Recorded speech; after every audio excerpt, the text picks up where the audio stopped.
This is TradeFlow News, bringing you relevant news and insights from around the world.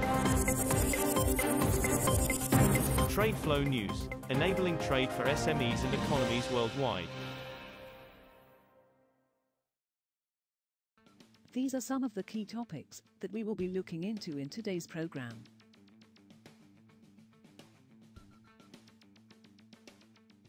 First, let's take a look at the overnight headlines which are impacting the commodity markets. Top oil exporter Saudi Arabia may raise prices for most of the crude grades it sells to Asia in June to their highest levels in 5 months after Middle East benchmarks strengthened this month, trade sources said on Monday. The June official selling price, OSP, of flagship Arab light crude may rise by 70 to 90 cents to close to a $3 per barrel premium to the average of Dubai and Oman quotes, 7 refining sources said in a Reuters survey, which would be the highest level since January.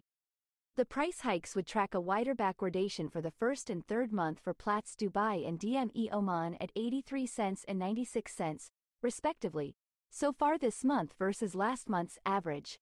Reuters data showed. Oil edged down on Tuesday after Israel-Hamas ceasefire talks in Cairo helped quell market fears of an expanded conflict in the Middle East, while worries about the outlook for U.S. interest rates weighed on the market.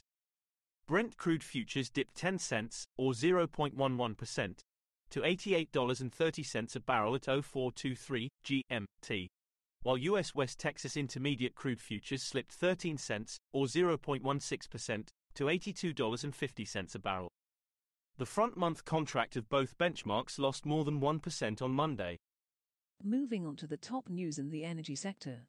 Energy ministers from the Group of Seven, G7, major democracies reached a deal to shut down the coal-fired power plants in the first half of the 2030s, in a significant step towards the transition away from fossil fuels. There is a technical agreement.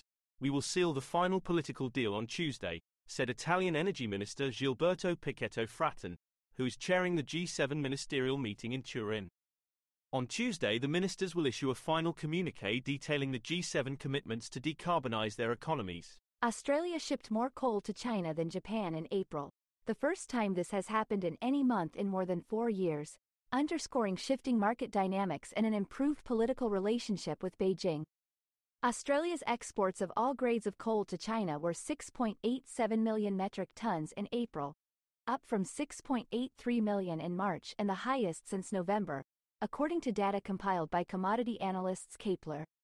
Shipments of coal to Japan from Australia were 6.10 million tons in April, down from 7.93 million in March and the lowest since the 5.97 million recorded in April 2017. Next, we have the top news in metal markets. A European Union industry group on Monday downgraded its 2024 steel demand outlook for the second time in a matter of months, projecting growth of 3.2% due to geopolitical tensions, economic uncertainty and high interest rates. The European Steel Association, Eurofer, had cut its forecast in February for steel consumption to a rise of 5.6% after previously expecting a bounce of 7.6% this year. The outlook for the European steel market in 2024 continues to lose momentum amidst persisting challenging conditions, Eurofer said in a statement. Zinc prices in London were set on Tuesday for the best monthly gain since 2006. Driven by tightness of supply and funds buying into the base metal sector. 3-month zinc on the London Metal Exchange, LME, advanced 0.7% to $2,965 per metric ton by 0258 GMT. The contract was up 21.5% on a monthly basis, on track for the best gain since October 2006.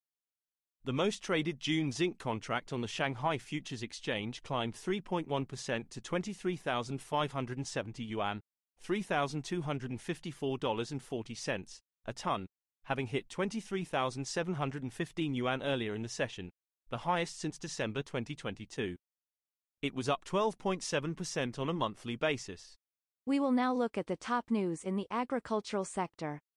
The U.S. Department of Agriculture weekly crop progress report showed 49% of the U.S. winter wheat crop rated in good to excellent condition, down a percentage point from last week but still the highest for this time of year since 2020. The ratings were in line with analyst expectations according to a Reuters poll. Drought has been expanding in the U.S. winter wheat belt, raising concern about crop stress and yield prospects.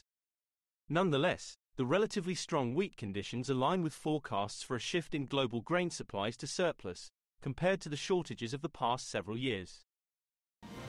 That is all for today's news on commodity markets. Stay tuned to TradeFlow News as we continue to provide you with more updates. We also invite you to follow us on Twitter at TradeFlow News, which allows you to watch our program on your mobile device or desktop to receive information from there.